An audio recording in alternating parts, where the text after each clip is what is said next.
So, Jai Hind everyone, welcome back to the Patriotic Eyes. We will start daily current affairs. First topic that is from the pieces special. Space x अभी इन्होंने अपना IPO launch किया था, वो बहुत तेजी से slide करा है। तो यहाँ पे जस्ट यहाँ पे दिया है कि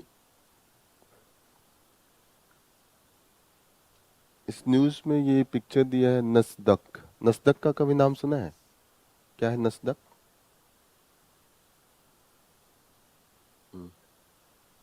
yes, one of the largest जहाँ पे वर्ल्ड का माना जाता है, और सबसे पहले इन्होंने डिजिटल मोड में अपना ट्रेडिंग स्टार्ट करा था। तो यू शुड नो यहाँ, तो यहाँ पे इन्होंने दिखा है कि काफ़ी तेज़ी से इन्होंने स्लाइड करा था। 12 जून को अभी एंट्री करा था तो उनका प्राइस हाई था, लेकिन अभी थोड़ा सा डाउन हुआ है। तो एलन मस्क का नाम याद ही होगा आपको, एंड स्पेस एक्स जो आपका अभी प्राइवेटाइजेशन के थ्रू इन्होंने स्पेस डिफरेंट इन्होंने एक्सप्लोरेशन स्टार्ट करा है। सबसे बड़ा इनका प्रोग्राम जो चल रहा है that is the star link चल रहा है, यही है ना? बड़ी द स्टार लिंक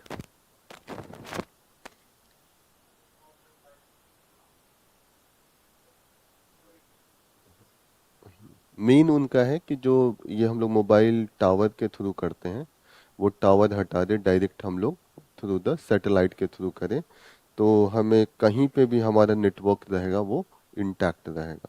ये जो आता है ना कि नेटवर्क नहीं है, तो ये वाला इश्यू हम लोग रिजॉल्व कर सकते हैं। पीसे से रिलेटेड एक और न्यूज है that is the PAT Oliphant. He was he was a political cartoonist. अभी उनका डिमाइज हुआ है।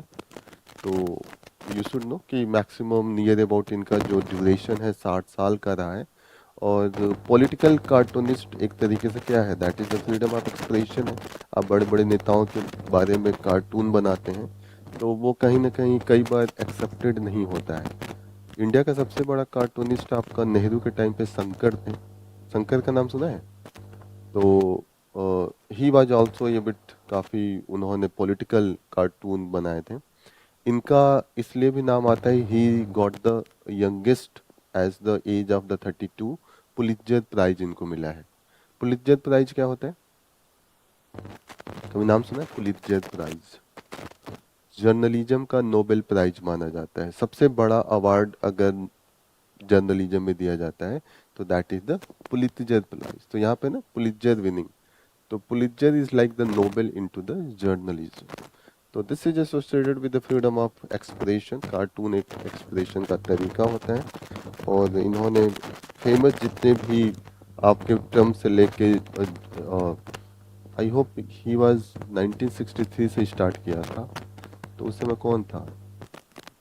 कैनेडी का एसेसिनेशन जस्ट हुआ था, ठीक है। जॉनसन थे उस समय प्रेसिडेंट, ओके। तो जॉनसन से लेके ट्रम्प तक का इनका सफर रहा है। बाकी पुलित्जर प्राइज सबसे यंगेस्ट एज में है, and this is known as the Nobel prize for the journalism. बाकी इनका एक फेमस जो पार्ट था, एक पेंगुइन को बनाते थे, और पेंगुइन ही वो जो पॉलिटिकल पर्सन होता था उसके बारे में कमेंट करता था। तो लोग सबसे पहले अपना कार्टून देखने के पहले उनका ये देखते थे कि पेंगुइन कहाँ पे है, क्या बोल रहा है। तो दैट इज द थिंग, उसका उन्होंने नाम पंक दिया था। This is the basic thing you should know. France ने अभी एक लॉ बना के असिस्टेड डाइंग को अलाउड किया है, right to assisted dying. India में ये अलाउड है कि नहीं, असिस्टेड डाइंग? जैसे आपकी मर्जी हो तो आप जान दे दें, इंडिया में राइट टू डाई है? राइट टू डाई अलाउड है कि नहीं इंडिया में? है? नो? है? तो राइट टू डाई किसी को भी अलाउड है। हाँ, कैसे है? ये वाला एक्टिव है कि पैसिव है? Right to assisted dying active है? कितने लोगों का एक्टिव है?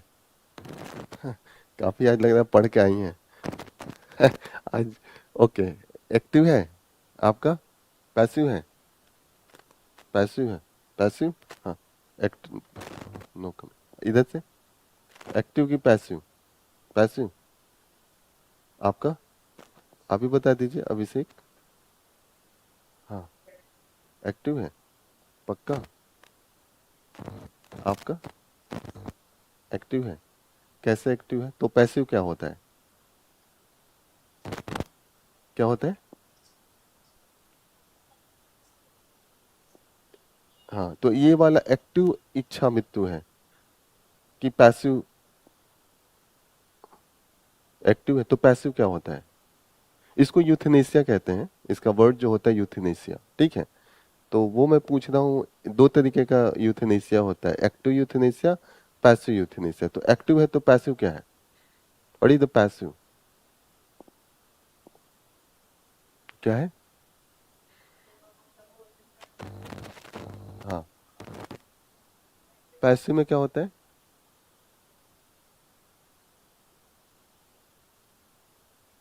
हाँ, सपोर्ट सिस्टम हटा लेते हैं, उसमें दे के कुछ नहीं मारते हैं। इसमें तो इंसान जी रहा है, सपोर्ट सिस्टम हटा लिया फिर भी जी रहा है, तो उसको जहर दे रहे हैं। जो भी चीजें हैं, जो मरने वाली चीजें हैं, वो दे के मार रहे हैं। तो यहाँ पे असिस्टेड है ना, मरने के लिए हम कुछ दे रहे हैं। इंडिया में ये अलाउड है कि नहीं? इंडिया में नहीं अलाउड है, इंडिया में पैसिव है। पैसिव का मतलब आप कुछ दे के नहीं मार रहे हैं, उसको जो बचाने वाला दवाइयां हैं, जो उसको कोमा है, जो भी है, वो सिस्टम हटा रहे हैं जस्ट कि इसमें तो,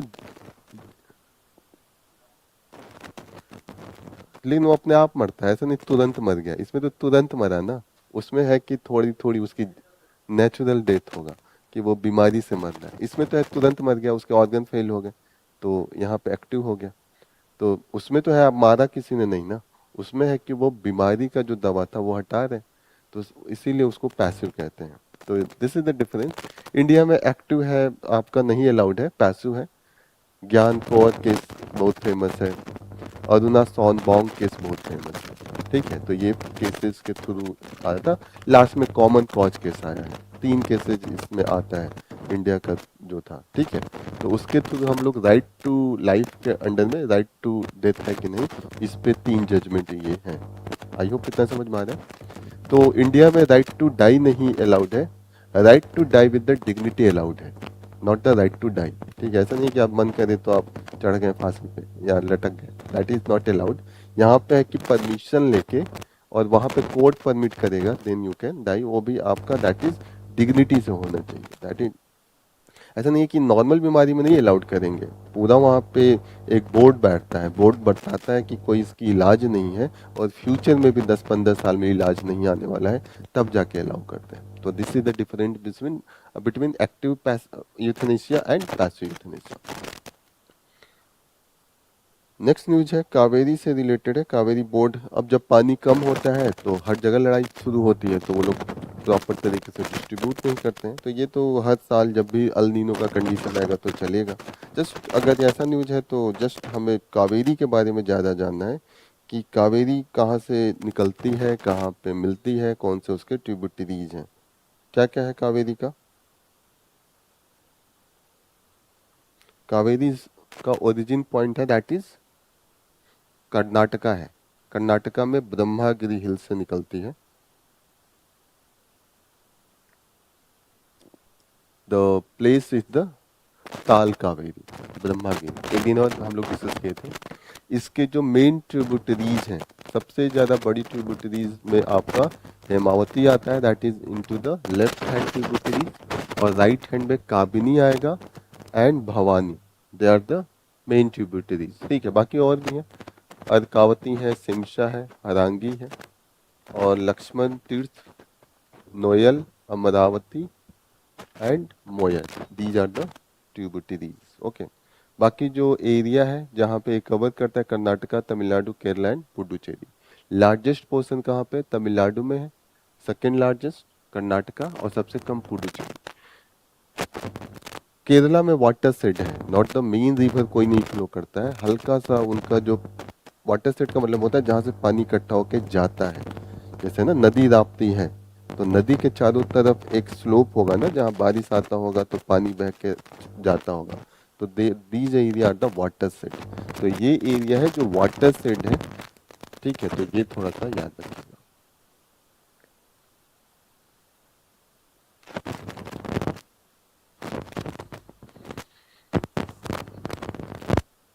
बैक वाला चला कि आगे वाला चला? आगे वाला, बैक वाले चला देते हैं एक ही, ठीक है। और ठंड का है थोड़ा सा कि चला दे दोनों, एक से हो जाएगा। नेक्स्ट न्यूज है अगेन, मुल्ला पेरियार को लेकर लड़ाई है between the Tamil Nadu and Kerala. Main मुद्दा क्या है? Mulla Periyar dam that is on the Periyar river, ये तो पता है। पेरियार कहाँ पे बहता है? केरला में। तमिलनाडु में बहता है?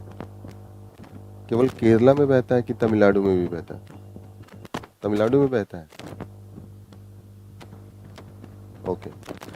मुल्ला पेरियार का क्या मुद्दा है? What is the issue with the Mulla Periyar dam? क्या है? वाटर डिवाइड को लेके? वाटर डिवाइड नहीं है। और कोई? किसी को नहीं पता है? ये बहुत फेमस, इस पे मूवी बनी है 999 कुछ ऐसे मूवी आई थी कुछ। हाँ बताइए। ये जमीन को लेके है। डैम बनवाया है तमिलनाडु और जमीन आपका केरला का है। वो जब वहाँ के राजा ट्रवनकोर के थे और ब्रिटिश हुकूमत थी तो उनके बीच में लीज पे वो लैंड लिया था। तो अभी होता है कि आपके वहाँ पूरा का पूरा उसका जमीन हो और कंट्रोल कोई और करे, नदी आपकी। तो वहां पे है केरला विरोध करता है कि डैम को कैसे भी इसके कंट्रोल में लाया जाए, और तमिलनाडु हमेशा से अपने कंट्रोल में ही लिए रहता है। वो कहता है कि लीज तो 999 साल का है, दैट इज द थिंग। तो डायरेक्ट लीज को लेके नहीं लड़ते हैं, ये लेके लड़ते हैं कि जो डैम है कमजोर हो गया है, टूट सकता है, तो अभी कंट्रोल नए तरीके से बनाना चाहिए, और नए तरीके से बनाएगा तो केरला बनाएगा। तो यही आपका मेन है। तो ये आपको डैम के बारे में जानना है। दूसरा ये है कि जो रिवर है पेरियार है, that is the largest river of the Kerala. Kerala का सबसे लार्जेस्ट रिवर है, तो that you should remember.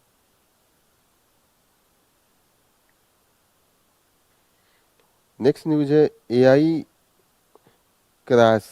Air India का जो क्रैश हुआ था अहमदाबाद में, 200 कितने लोग मरे थे? 229 पैसेंजर और 12 क्रू डेथ डेथ थे। हुआ था ना कि सबके सब मर गए थे। एक मेडिकल कॉलेज के ऊपर गिरा था हॉस्टल पे, वो मेडिकल कॉलेज के भी बच्चे मरे थे, ये था केस। तो वहां पे इन्होंने अभी तक रिपोर्ट ही नहीं दिया। इसी को लेके काफी है कि अभी तक रिपोर्ट क्यों नहीं आया। तो इन्होंने कहा कि रिपोर्ट अब दे देंगे। जस्ट यू शुड नो, जो रिपोर्ट बना रहा है that is the aircraft accident investigation bureau है। तो ये आपका कौन सा बॉडी है? स्टैट्यूटरी बॉडी है कि रेगुलेटरी बॉडी है? एक्चुअली ये आपका जस्ट रेगुलेटरी बॉडी है। This work under the ministry of civil aviation. और इन्होंने पहले, इसके पहले जो अभी की रेगुलेटरी बॉडी है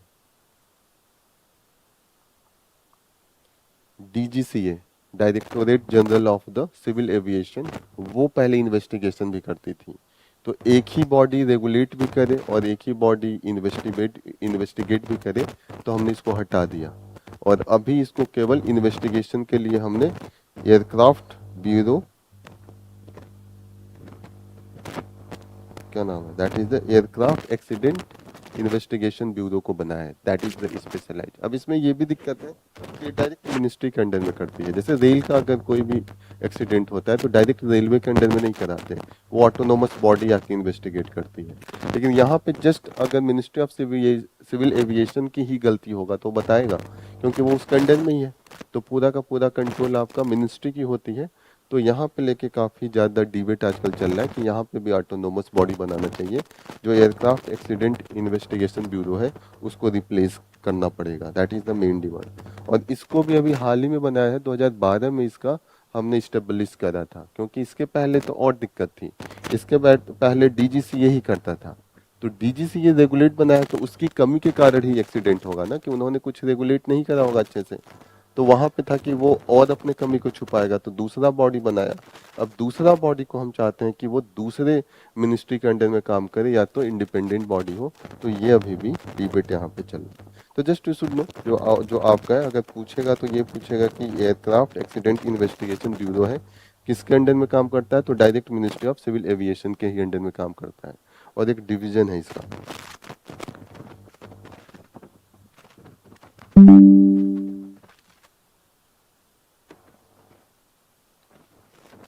यहाँ पे the crisis at the heart of non proliferation. Non proliferation ये आपके किस रिस्पेक्ट में, न्यूक्लियर वेपन के कॉन्टेक्स्ट में है कि न्यूक्लियर वेपन्स का जो आपका इंक्रीज ना हो। तो नॉन प्रोलिफरेशन दो तरीके से होगा। एक, अगर न्यूक्लियर वेपन है तो किस किस तरीके से बढ़ सकता है, एक तो नंबर ऑफ कंट्रीज बढ़ जाए और दूसरा क्या होगा, नंबर ऑफ वेपन्स बढ़े, यही होगा ना। प्रोलिफरेशन का मतलब होता है बढ़ना किसी चीज का। तो यहाँ पे this is associated with the nuclear weapon. तो यहाँ पे हॉरिजॉन्टल प्रोलिफरेशन होगा और एक वर्टिकल होगा। What is the horizontal proliferation? Horizontal proliferation क्या होता है और वर्टिकल क्या होता है?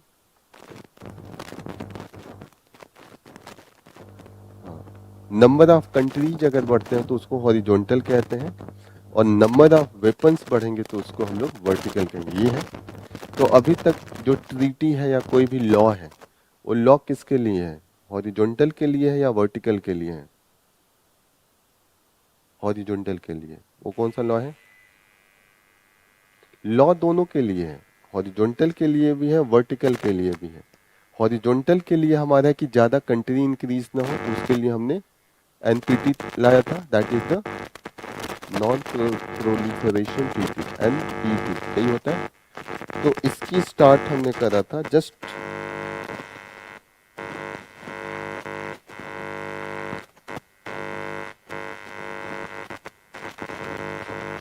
1967 में, कहीं है, दैट वाज स्टार्टेड इनटू 1967। और नॉन प्रोलिफरेशन में ये था कि 1967 तक जितने भी कंट्री ने अपना मैन्युफैक्चर किया है न्यूक्लियर बम, उसको हम लोगों ने कहा कि अलाउ कर देंगे, और उसके बाद से कोई भी कंट्री को हम लोग अलाउ नहीं करेंगे। तो 1967 तक 5 कंट्रीज ने अपना न्यूक्लियर बम बना लिया था, और वो पांचों कौन है? They are the permanent member of the united nation security council. इतना पता है ना? तो पहले ये स्टार्ट रखिएगा कि नॉन प्रोलिफरेशन ट्रीटी किसके लिए है? हॉरिजॉन्टल प्रोलिफरेशन को रोकने के लिए। इतना समझ में आ रहा है?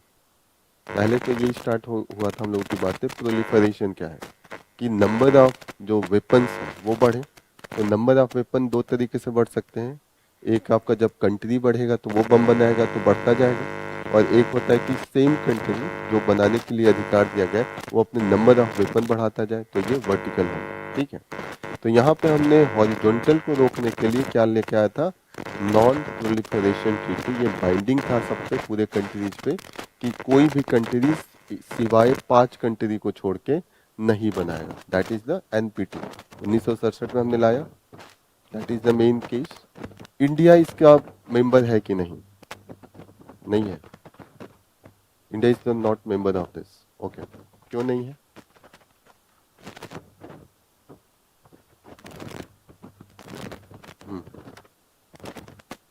एनएसएस जो आप जो बता रहे हैं, that is the different, NPT is different, NSC is different. वहां पे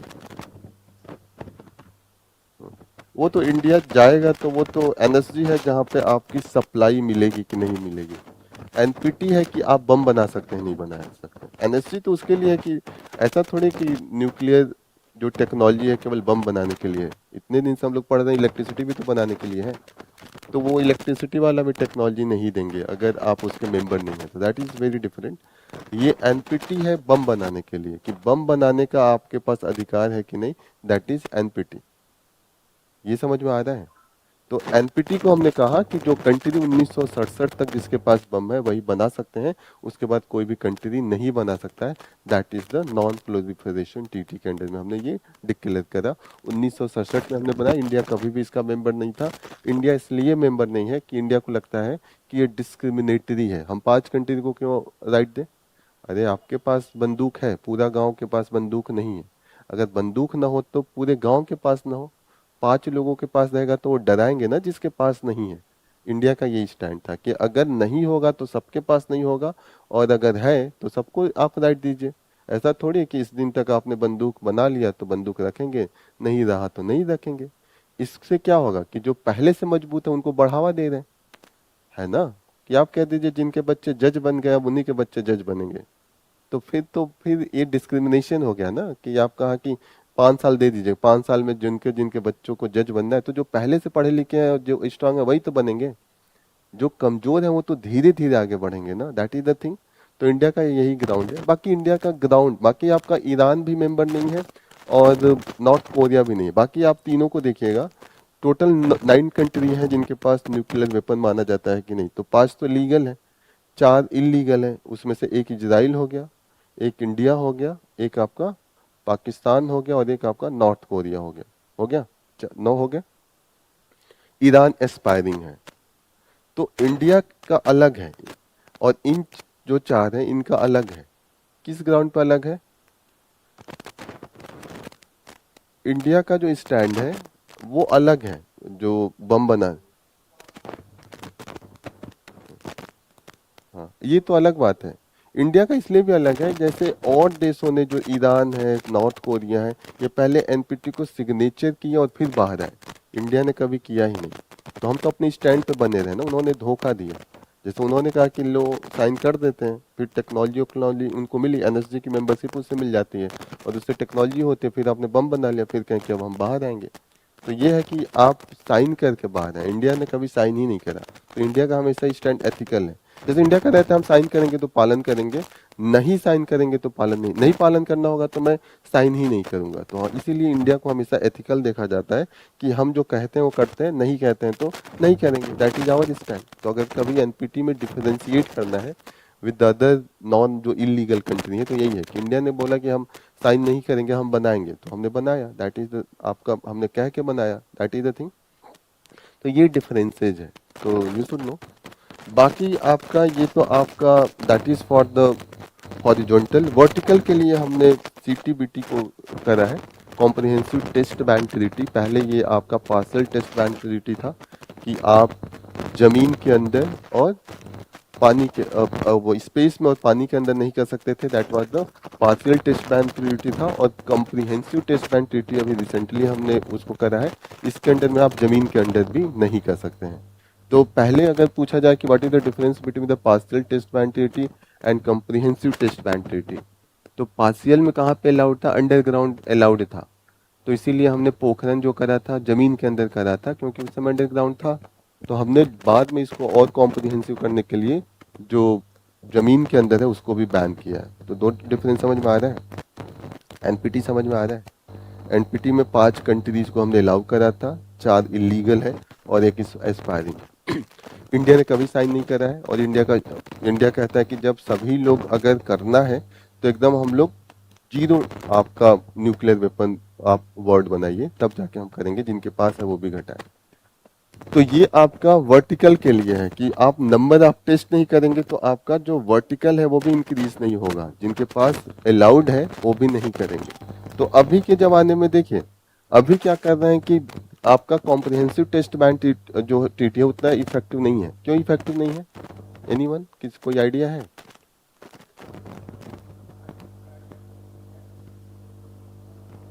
हाँ, ओके। और कोई?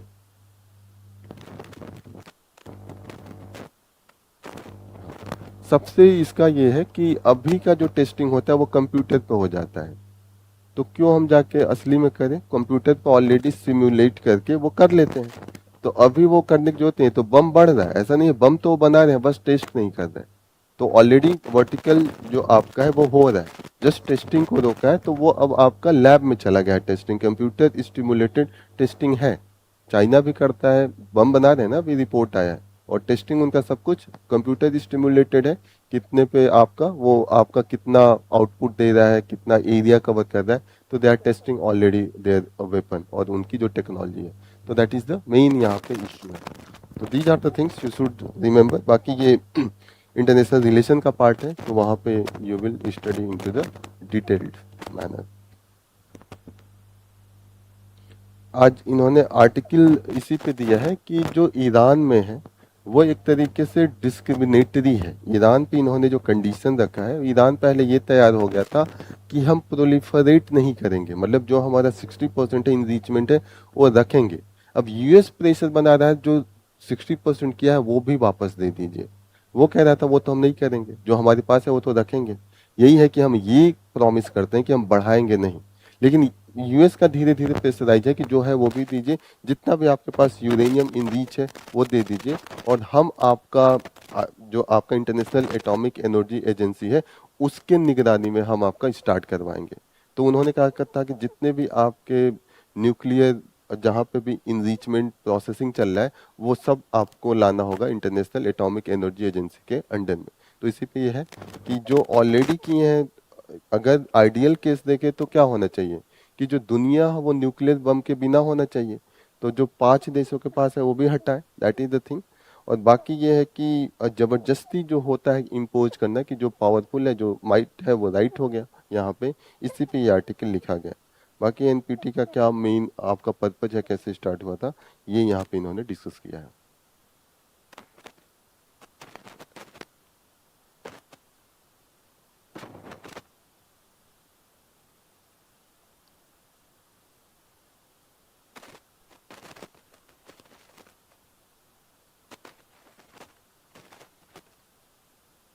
जो इंडिया में ऑपरेशनलाइज करती है न्यूक्लियर पावर प्लांट को, that is the nuclear power corporation of India limited है। जैसे हम लोग पढ़ रहे थे ना कि बनाने का काम हम भले उनको दे रहे हैं, बाद में जो ऑपरेटिंग का काम होगा वो इंडिया की कंपनी करती है। तो इंडिया की पब्लिक कंपनी है, that is the nuclear power corporation India limited. ये आपका ऑपरेशनल जितनी भी चीजें होती है वो देखती है। सेमाग्लूटाइड इंजेक्शन या सेमाग्लूटाइड क्यों बहुत ज्यादा न्यूज में है आजकल, पूछा जा सकता है ना। सेमाग्लूटाइड न्यूज में कंटिन्यूअसली है, क्यों बहुत ज्यादा न्यूज में, व्हाट इज दिस, सेमाग्लूटाइड क्या है? फैट लॉस के लिए यूज करते हैं, गुड। आपका डायबिटीज टाइप 2 के लिए दवा था, अभी तक बहुत महंगा था क्योंकि ब्रांडेड था। अभी उसका पेटेंट हटता है, जेनेरिक बना रहे हैं कई कंपनी, तो वही इंडिया की कंपनी भी जेनेरिक बना रही है। और इससे ये है कि उसका यूज मिसयूज क्या हो सकता है, ज़्यादा सस्ता बेचने पे क्या होगा, इसीलिए ये न्यूज में है। तो अगर पूछेगा तो पूछेगा semaglutide, this is for the type 2 diabetes के लिए है। और खासकर इसका मिस यूज ये हो सकता है कि अगर आपका खान पान भी खराब है, जबरदस्ती भी वो आपके जो वेट लॉस है उसको बरकरार रखता है, ओबेसिटी को घटाने के लिए ये दवा यूज होता है। तो इसका बहुत ज़्यादा निगेटिव इम्पैक्ट भी होता है, तो इसको भी लेके ये न्यूज में। एडवांस केमिकल सेल बैटरी क्या होता है? अभी इंडिया ने इसको पीएलआई के अंडर में लाया है और हमने इनवाइट करा है दुनिया के लोगों को कि आ क्या बनाइए। Advance chemical cell batteries, chemistry cell batteries, वही है जो हम लोग लिथियम आयन का यूज करके बना रहे हैं ना, जिसकी काफ़ी ज़्यादा छोटे कॉम्पैक्ट एरिया में जो पोटेंशियल है वो ज़्यादा है, कैपेसिटी ज़्यादा है। तो वो हम लोग उसको कह रहे हैं that is advance chemistry cell battery. They are the very high performance, rechargeable है, ठीक है। बाकी इसमें जो यूज होता है technology, lithium ion phosphate, nickel manganese cobalt, ये सब मिक्सर है, सॉलिड स्टेट बैटरीज। तो ये आपका, तो यहाँ पे देखिएगा कि कोबाल्ट का भी यूज है, मैग्नीज का भी यूज है, निकल का भी यूज है। ये दोनों आपके they are the critical minerals. बाकी लिथियम क्रिटिकल मिनरल्स, तो ये थोड़ा सा याद रखिएगा। तो मैक्सिमम आपके यूज यहाँ पे।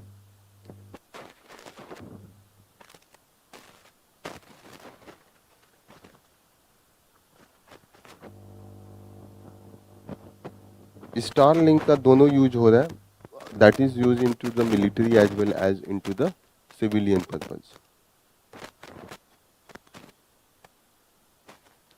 एक और न्यूज है यहाँ पे साइंस एंड टेक्नोलॉजी पे, this is associated with the environment news. यहाँ पे अभी India wild life ecological conference हुआ है अशोका यूनिवर्सिटी सोनीपत में। तो पीसीएस में ऐसे क्वेश्चन पूछे जाते हैं कि डेट पूछा जाएगा, जगह का नाम पूछा जाएगा कि India wild life ecological conference कहाँ पे हुआ है, दैट इज द थिंग। तो ये टोटली आपका पीसीएस बेस्ड होगा नहीं। बाकी इन्होंने इसी आर्टिकल में एक जगह यूज करा है एक term, that is ecothermic vertebrates. What is mean by this? ये आपका इन्वायरमेंट का टर्म है इकोथर्मिक। एक होता है इकोथर्मिक, एक होता है endothermic. What is the difference between this? हाँ, अच्छा, ओके। और कोई? हीट एब्जॉर्ब करता है और हीट रिलीज करता है। और कोई?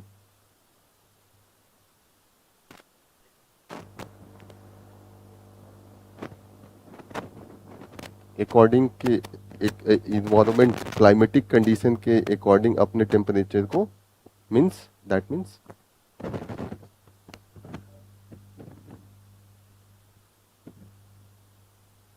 बढ़ा लेंगे तो फिर ठंडा हो जाएगा ना उनका शरीर। हाँ, तो फिर कोल्डनेस का अनुभव तब होता है जब बाहर से आप एनर्जी दें या आप खुद अंदर से दें, ट्रांसफर हो, हीट ट्रांसफर। हाँ, ओके, ठीक है।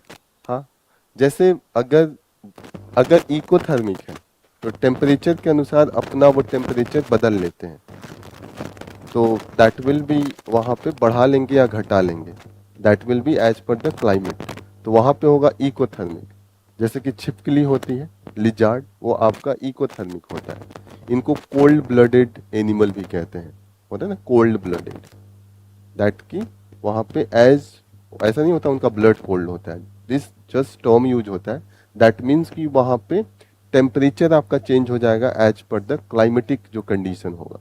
इस आर्टिकल में मेन ये डिस्कस किया गया है कि जो मैं बहुत सारी स्पीसीज हैं जो इस तरीके से इवॉल्व हुए हैं कि उनका क्लाइमेट चेंज के अनुसार वो अपना बदल लेते हैं, लेकिन क्लाइमेट चेंज इतनी तेजी से हो रहा है कि वो धीरे धीरे जो इनकी प्रॉपर्टी है इकोथर्मिक के काम नहीं करेगी। एक लिमिट है ना उनके बदलने का। छिपकली एक लिमिट तक अपने टेम्परेचर को घटा सकती है, लेकिन उस टेम्परेचर के बाहर चला जाएगा तो नहीं घटा पाएगी, सर्वाइव नहीं करेगी। तो जस्ट इसीलिए यहाँ पे कई टर्म यूज हुए। One of the important term is the ecothermic. तो यहाँ पे टेम्परेचर चेंज होगा। बाकी जो ह्यूमंस लाइक एनिमल होते हैं, हम लोग वार्म ब्लडेड होते हैं। हम अपने मेटाबॉलिज्म को चेंज करते हैं, नॉट द टेम्परेचर। हमारा बॉडी टेम्परेचर उतना ही रहता है, लेकिन मेटाबॉलिज्म को चेंज करके हम क्या करते हैं कि सर्वाइव करने की कोशिश करते हैं। जैसे स्वेटिंग हो जाएगा हमारा, तो हम लोग इंडोथर्मिक हैं, हम वार्म ब्लडेड हैं। तो ये डिफरेंस मेन होता है। अगर पूछा जाएगा तो ये दो टर्म पूछा जाएगा कि what is the warm blooded and what is the cold blooded and what is the ecothermic and what is the endothermic. Endothermic में हम अपना टेम्परेचर, बॉडी टेम्परेचर नहीं चेंज करते हैं, हमारा बॉडी टेम्परेचर सेम रहेगा। जो सर्वाइविंग टेम्परेचर है वो 38 होगा, और हम लोग बाहर के रेगुलेट करना चाहते हैं कि पसीना बहा के हम कोशिश करेंगे कि उस चीज को हम लोग मेंटेन करें। That is the main difference. तो इतना समझ में आ रहा है? Cold blooded and warm blooded समझ में आ रहा है आपको शिवानी? क्या बता रहा हूं?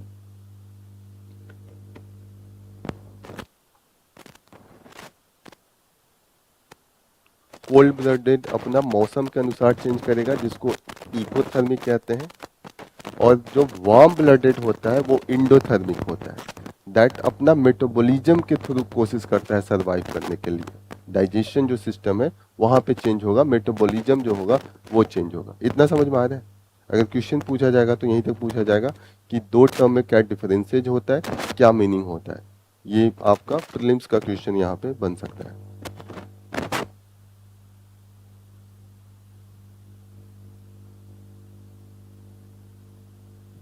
यहाँ पे यही समझाया गया कि इकोथर्मिक एनिमल्स आर द, यहाँ पे body temperature depend mainly on the temperature of their surrounding, ठीक है। और यहाँ पे they are known as the cold blooded animals. यहाँ पे एक और न्यूज है, China's great green wall tames desert growth but fight not over. एक दिन और हमने देखा था great green wall. Great green wall आपका एक प्रोजेक्ट है, दैट इज चाइना में। एक दिन और कहीं हम लोग ग्रेट ग्रीन वॉल पढ़ा था अफ्रीका में, साहेल रीजन में। जो सहारा का डेजर्ट है वो हम लोग एक्सटेंड नहीं होना देना चाहते हैं नॉर्थ अफ्रीका से सेंट्रल और द साउथ अफ्रीका में, ये है। तो दुनिया में दो आपका green great green wall project चला, एक चाइना का है और एक सेकंड इज द आपका अफ्रीका में।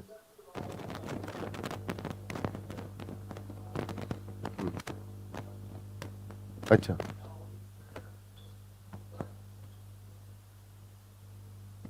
ओके। तो अभी ये स्टार्ट हुआ है, ये ऑलरेडी आपका 1968 का प्रोजेक्ट है, अभी तक की वहाँ पे स्टेबली है, ऑलरेडी इन्होंने रोक के रखा है। चाइना में नियर अबाउट इन्होंने 10% जो डेजर्टिफाइड एरिया था उसको कन्वर्ट करा है ग्रीन एरिया में, ठीक है। और नियर अबाउट उन्होंने जो सेमी एरिड टाइप का एरिया था उसको भी ग्रीन एरिया में कन्वर्ट करा है। तो already they are the both are the successful example. India में भी हमने स्टार्ट करा है कि जो थार का डेजर्ट है वो हमारा एक्सटेंड नहीं करे। What is the desertification? Desertification क्या है?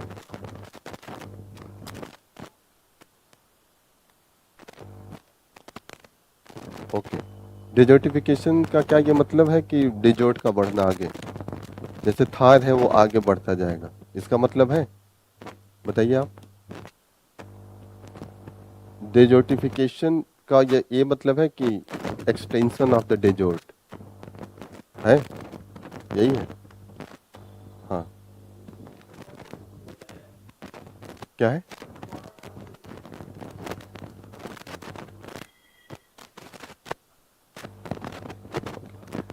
देखिए, desertification has nothing to do with the extension of the desert. Desertification कहीं पे भी हो सकता है। डेजर्टिफिकेशन का जो मीनिंग आप जो बता रहे थे कि degradation of the land quality, degradation of land quality, वो आपका जो डेजर्टिफिकेशन है वो गोरखपुर में भी हो सकता है। यहाँ पे हम लोग ऐसे काम करें ताकि लैंड की जो क्वालिटी है वो खराब होने लगे, जैसे बहुत ज़्यादा केमिकल का यूज करें, बहुत ज़्यादा हम वाटर एक्सट्रैक्ट करें, ओवर ग्रेजिंग करा दें, वो कुछ दिखे ही नहीं घास फूस की चीज़ें, हो रहा है ना। तो over grazing, use of the chemical, over irrigation, extraction of the water जो आपका ग्राउंड लेवल से है, तो ये सब आपका डेजर्टिफिकेशन में कन्वर्ट करता है। हाँ, बारिश ना होना भी एक रीजन हो सकता है, लेकिन ह्यूमन फैक्टर ज़्यादा इन्फ्लुएंस करेगा कि पेड़ पौधों को वहाँ पे काट देना होगा ना, तो वो ह्यूमन इंड्यूस जो होगा एक्टिविटीज वो डेजर्टिफिकेशन में नहीं होगा। नेचुरल डेजर्ट के आगे बढ़ने को डेजर्टिफिकेशन नहीं कहते हैं, ठीक है। डेजर्टिफिकेशन का जो मेन डेफिनेशन है वो आपका लैंड डिग्रेडेशन से रिलेटेड है। तो ये हमेशा याद रखिएगा कि nothing to do with the natural extension of the desert. जहाँ पे भी ह्यूमन फैक्टर आएगा और क्लाइमेटिक फैक्टर दोनों मिल के करेंगे वो आपका डेजर्टिफिकेशन होगा, दैट इज द थिंग। तो यही इन्होंने समझाने की कोशिश करा है कि चाइना में भी काफी ज्यादा नॉर्दर्न एरिया पूरा डेजर्ट था, तो धीरे धीरे उन लोगों ने क्या करा कि सैपलिंग स्टार्ट करा, इस आप धीरे धीरे कई पेड़ पौधे उन्होंने उगाना स्टार्ट करा। तो उससे क्या हुआ, विंड की जो स्पीड होगी वो स्लो डाउन हो गई। जब विंड की स्पीड स्लो डाउन हो गई तो वहाँ पे वाटर का टेबल है वो स्टेबल होने लगा और धीरे धीरे वहाँ पे खेती ये सब चीज़ें होने लगी और आज वहाँ पे अच्छा खासा फॉरेस्ट एरिया है। तो ये इन्होंने स्टार्ट कर दिया था 1968 के टाइम पे, और इस समय वो पूरा का पूरा एरिया बहुत ज़्यादा आपका नॉर्मल कंडीशन में चला गया है। तो ये इन्होंने यहाँ पे एक्सप्लेन करा है। अब डेजर्टिफिकेशन के लिए लड़ने के लिए क्योंकि मैक्सिमम ह्यूमन इंड्यूस्ड है, क्योंकि ह्यूमन का पॉपुलेशन बढ़ रहा है तो हम लोग पशुओं की संख्या बढ़ा ले रहे हैं अपने एनिमल हस्बेंड्री के लिए। तो हम तो एक्सट्रैक्ट कर ही रहे हैं।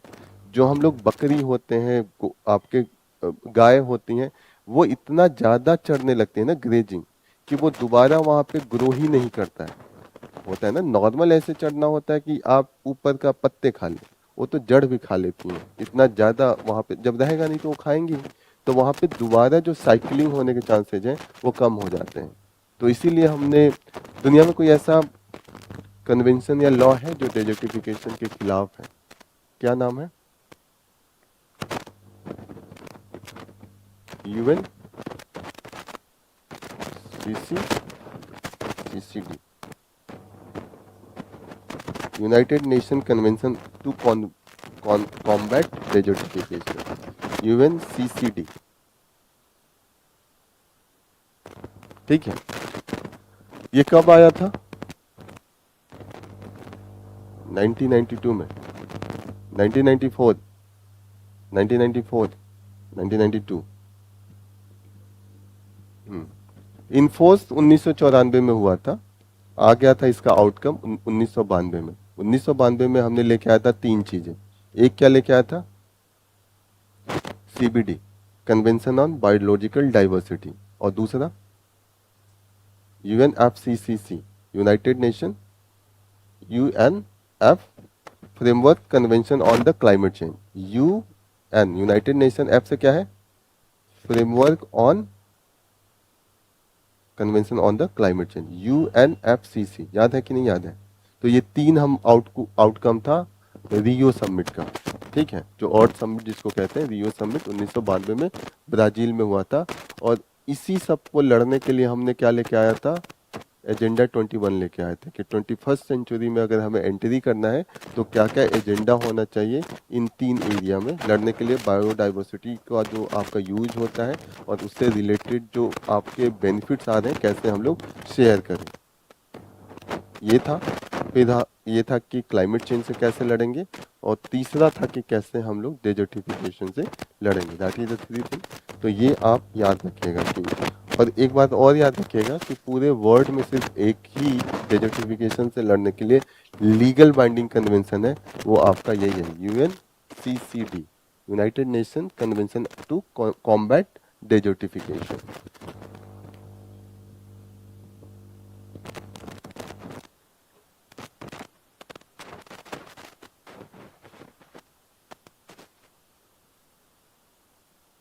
अगर इसका देखिएगा तो united nation convention on the combat desertification, यहाँ पे है पहले इन्होंने दिया है कि मेन जो डिफिनीशन है ये, this is the only legally binding international law to combat आपका डेजर्टिफिकेशन, साथ साथ ड्रॉट एंड लैंड डिग्रेडेशन, ये तीनों से लड़ने के लिए है। ओके, बाकी इसके जो टोटल नंबर ऑफ पार्टीज है 197 है, 197। तो 197 क्यों है, टोटल यूएन के कितने मेंबर हैं, 193। तो चार कौन ज्यादा है, चार, एक तो यूरोपियन यूनियन हो गया, तीन आपके छोटे छोटे देश हैं, एक न्यू है, एक कौन है, एक आपका फलस्तीन है, दो हो गया, एक और है वेटिकन सिटी है, लेकिन वेटिकन सिटी आपका यूरोपियन यूनियन में आ जाता है। एक कोमोस आइलैंड है, तीन है, ठीक है, तो वो आपके एक्स्ट्रा है जो कि यूएन के मेंबर नहीं है लेकिन वो इसके पार्टी है, तो दैट यू शुड रिमेंबर।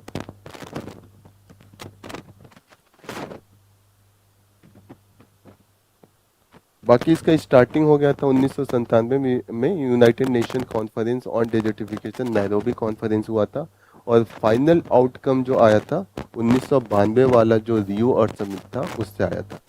तो जस्ट इतना याद रखिएगा कि अगर डेजर्टिफिकेशन से कोई भी क्वेश्चन आता है तो इंटरनेशनल लेवल पे एक लीगली बाइंडिंग है, दैट इज द UNCCD, ये तो समझ में आ रहा है। बाकी यहाँ पे मेन एम है कि जितना भी ग्लोबल लेवल पे है, पहले तो लैंड डिग्रेडेशन से बचाया जाए, बाकी ओवर एक्सप्लॉयटेशन ऑफ लैंड इससे बचाया जाए, और ओवर ग्रेजिंग इससे हम लोग बचाना चाहते हैं। बाकी जो सी लेवल राइज हो रहा है उससे भी डेजर्टिफिकेशन के चांसेज हैं, उसको भी हम लोग कोशिश कर रहे हैं कि वो तो हमारे UNFCCC के थ्रू हम लोग उसको डील करेंगे। तो these are the things that you have to remember. इसका हेडक्वार्टर बॉन जर्मनी में सिचुएटेड है, तो ये भी प्रीलिम्स के पर्सपेक्टिव से इंपॉर्टेंट है। 17 जून को हम इसी के बेसिस पे मनाते हैं world day to combat desertification and drought, जिसको हम लोग डेजर्टिफिकेशन एंड ड्रॉट डे भी कहते हैं। पीसेस के लिए ये दोनों इंपॉर्टेंट है, नाम पूछ सकता है और बहुत उनका फेवरेट है डे पूछना। तो इंटरनेशनल डे अगर पूछा जाता है तो world day to combat desertification and drought है, दैट इज द 17 जून है। तो ये चीजें आपको याद रखनी चाहिए।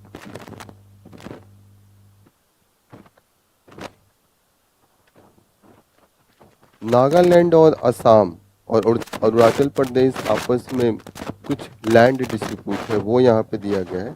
Just you should remember this name. जैसे मेन जहाँ पे लड़ाई है दैट इज द नागालैंड का मोन डिस्ट्रिक्ट है एंड पोंगचाओ इन अरुणाचल प्रदेश से। इसको लेके अभी भी आपस में इन लोगों की लड़ाई है, और उसी एरिया का जो बॉर्डर एरिया है वहीं पे ऑयल का रिजर्व भी है। तो वो है कि उनका डिमांड ये है कि पहले ये लैंड का मैटर सॉल्व कर दीजिए, तब आप एक्सप्लोरेशन कीजिएगा। तो यहाँ पे अगर पूछा जाता है ये सब कि डिस्ट्रिक्ट कहाँ पे है क्योंकि न्यूज में है, तो you should remember these districts. This is all about from the today's news. Now we will solve some questions.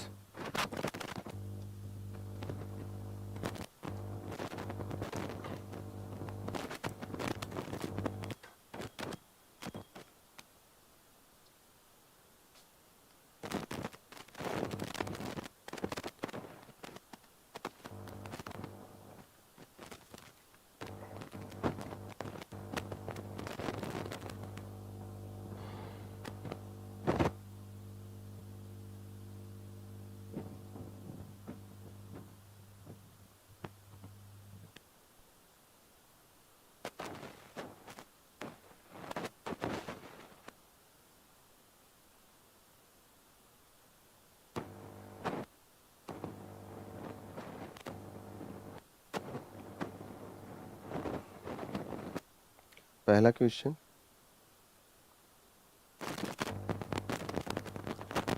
which one of the following best explain the principal function of the straw checkerboard technique used into the desert region?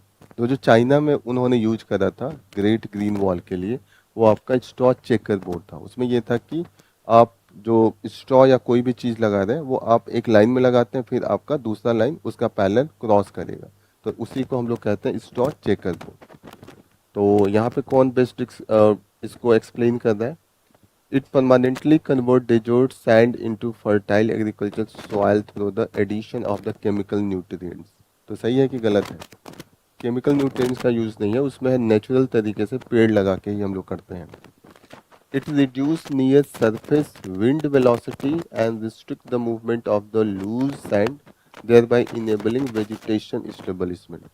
तो वहीं पे अगर हम पेड़ लगाते हैं तो speed कम करेगा, जब स्पीड कम करेगा तो जो सैंड का इम्पैक्ट होता है वो धीरे धीरे कम होगा, वहाँ पे वाटर थोड़ा स्टे करेगा और वहाँ पे ग्रीन आपका कवरेज स्टार्ट होगा। तो दिस इज द करेक्ट आपका explanation. It divert seasonal river towards dunes to increase ground water recharge, ये गलत है। It removes salt from the desert soil by the accelerating evaporation, ये भी गलत है।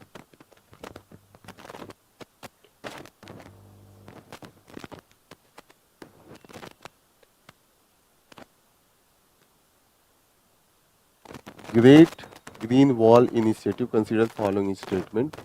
China Great Wall, also known as the Three North Shelter Belt program, was launched in 1978 to reduce desertification. ये सही है, 1978 में ही स्टार्ट करा था और वहाँ पे गवर्नमेंट का ये प्लान था।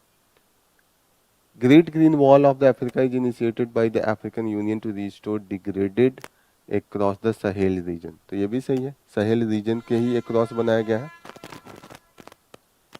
सहेल रीजन में ही था ना।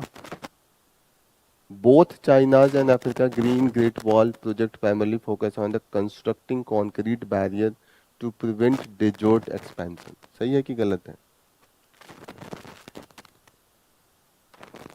African Great Green Wall aims to restore 100 million hectare degraded by the land by 2020 और 2030। तो ये सही है, ये फैक्ट है। उस दिन न्यूज़ में हम लोग ये डिस्कस किए थे, अभी तक पता नहीं आपको याद है कि नहीं, लेकिन उस दिन के न्यूज़ में ये था। तो the correct answer will be 1, 2 and 4।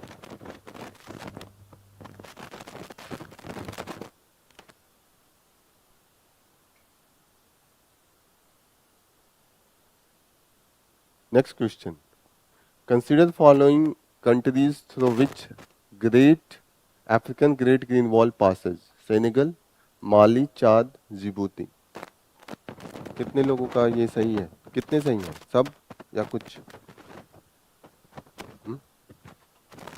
Djibouti. एक बार मैप खोलिए, मैप में देखिए क्या बताया था। सहेल रीजन कहाँ से स्टार्ट हो रहा था? सहारा जो डेजर्ट वाला एरिया है उसके नीचे से स्टार्ट होगा। जिबूती क्यों नहीं है? लेकिन वो तो पूरा का अफ्रीका का जो आपका सहारा का नीचे का पूरा रीजन है ना, जो आपका सवाना और सहारा डेजर्ट के बीच के रीजन को हमने बताया था ट्रांजिशन जोन है साहिल, यही बताया था ना। तो आपका जो सूडान का लास्ट वाला पॉइंट है वहां तक सहेल आएगा। एक बार मैप खोलिए, मैप है, ये चारों आएगा, जिबूती इसका लास्ट स्टॉल पॉइंट है, ठीक है। तो the correct answer will be all four. Senegal, west Africa खोलिए, अफ्रीका खोलिए, अफ्रीका में वेस्ट में दिख रहा है,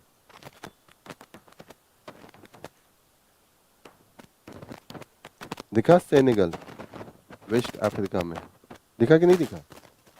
अभी भी नहीं दिख रहा है। आप जो देख रही हैं वो आप, अच्छा ईस्ट में देखिए और नीचे, दिखा?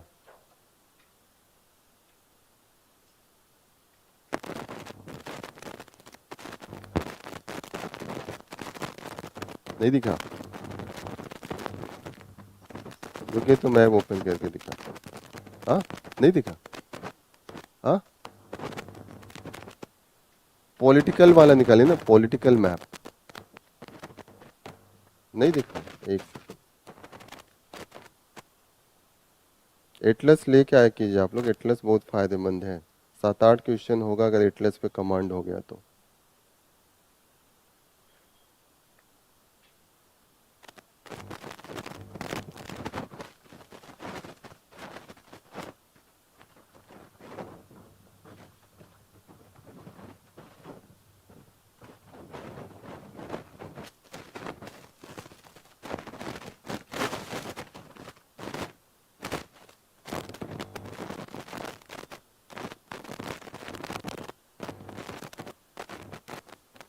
ये है सेनेगल, ठीक है।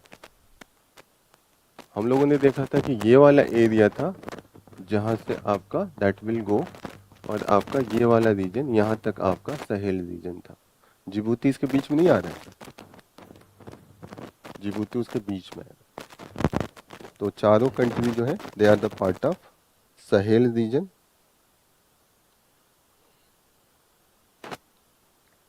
Next question, with reference to the desertification and ecological restoration, consider following statements.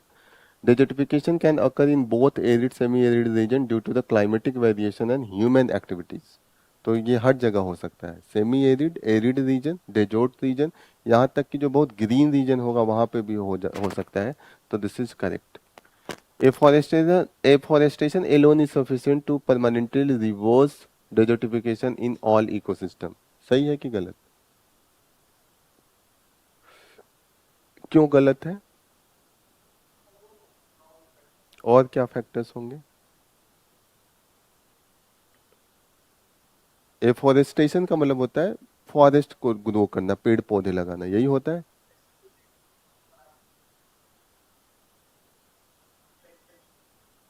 Chemical use होगा, ओवर ग्रेजिंग होगा, तो ये सब के कारण भी। ऐसा थोड़ी कि डिग्रेडेशन एक बार सही हो गया तो फिर वो डिग्रेड नहीं होगा, फिर वापस भी तो डिग्रेड होगा।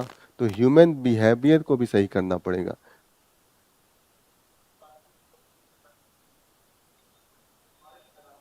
हम्म हम्म हाँ, मोनोकल्चर जिसे कहते हैं, मोनोकल्चर एक ही तरीके का। हाँ, एक ही डाइवर्सिटी नहीं रहेगा, और आपका डाइवर्सिटी मेंटेन करने के लिए डिफरेंट स्पीसीज चाहिए होगा, तो ये भी है। एफॉरेस्टेशन के सिवा बहुत कुछ चाहिए, जैसे ह्यूमन बिहेवियर सबसे ज्यादा है कि वो चेंज होना चाहिए तब जाके होगा, तो ये आपका गलत हो गया। हाँ, ह्यूमन बिहेवियर जैसे हम लोग जो एक्टिविटीज कहते हैं, प्रेश।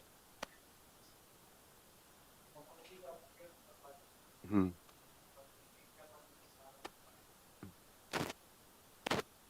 डिसबैलेंस हो जाएगा जो न्यूट्रिएंट साइकिल। हाँ, अगर न्यूक्लियन साइकिल बनाना है तो आपका डाइवर्सिटी होने चाहिए, हर तरीके के स्पीसीज वहां। हाँ, तो हाँ ये सब है, जैसे अब अंग्रेज आए तो क्या लगवा के दिए, चीर पाइन ये सब लगवा दिए, जो लोकल हटा दिया, तो कहीं ना कहीं वो अपने नीड के करा, लेकिन उसका तो इम्पैक्ट पड़ा ना डाइवर्सिटी पे। तो ये आपका इम्पैक्ट करता है। Sustainable grazing, soil conservation, water harvesting are the recognised measures to combat desertification. तो ये सही है, all these are needed. Sustainable grazing, grazing इतना ही करें कि फिर घास जमे, घास खा खा के उसको एकदम एकदम होता है ना कि वो ना बना दे degraded, that is the thing. The United Nations Convention to combat desertification is the only legally binding international agreement focused specifically on the land degradation in the dry land. ये सही है. Desertification के लिए only वही है ही है. तो that will be correct. तो 1, 3 and 4 is the correct. यहाँ पे वनली आपको देख के टिक्का नहीं मारना है कि गलत है. तो कहीं कहीं वनली सही आपका वो करने के लिए दिया जाता है कि वनली देख के लोग मार देते हैं.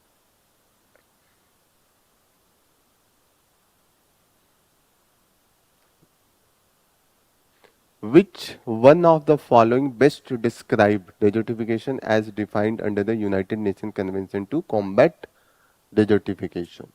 The natural expansion of existing desert into the neighboring region due to climate change alone.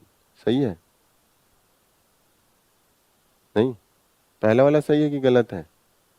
गलत है. यही मैं बता रहा था कि आपका केवल डेजर्ट का एक्सपेंशन नहीं होगा.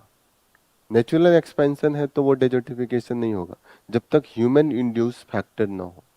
Land degradation occurring in arid, semi arid and dry sub humid area due to climatic variation and human activities, ये दोनों मिला के होगा तब आपका डी डेजर्टिफिकेशन होगा. तो ये सही है.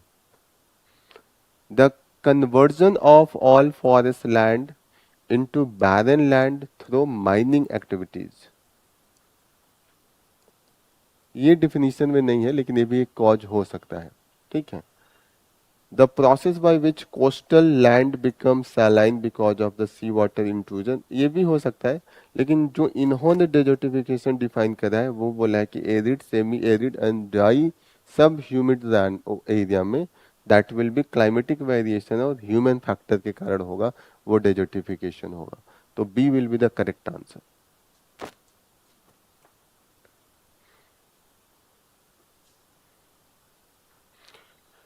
With reference to ecothermic vertebrates, consider following statements. Reptiles and amphibians are ecothermic vertebrates. हो सकते हैं, होते हैं मैक्सिमम आपके reptiles and their body temperature remain almost constant irrespective of the environmental temperature. सही है कि गलत है?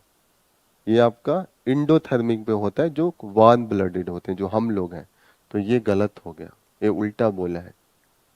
Behavioural thermoregulation is an important adaptation in इकोथर्मल.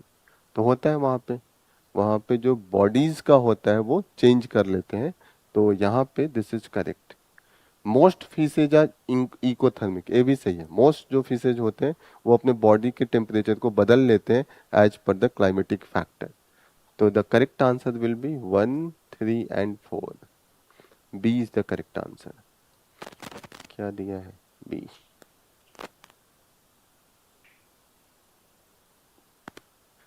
यहाँ पे दिया है कि एनिमल और थर्मोरेगुलेटरी नेचर.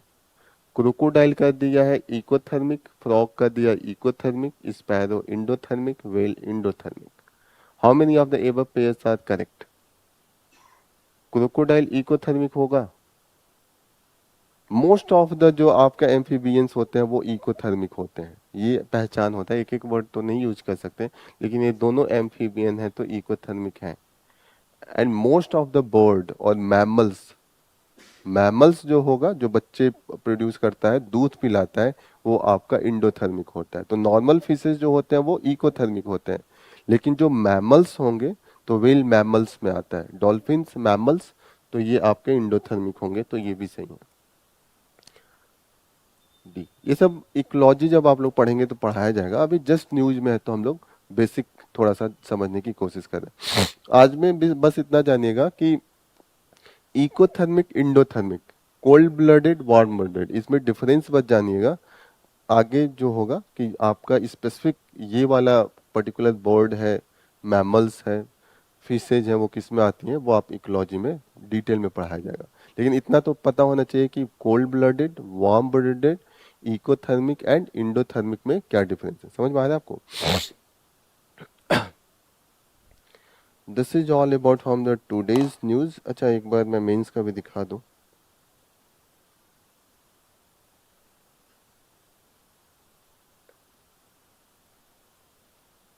मेंस का जो क्वेश्चन है that is the discuss the reason for India's refusal to join nuclear non-proliferation treaty.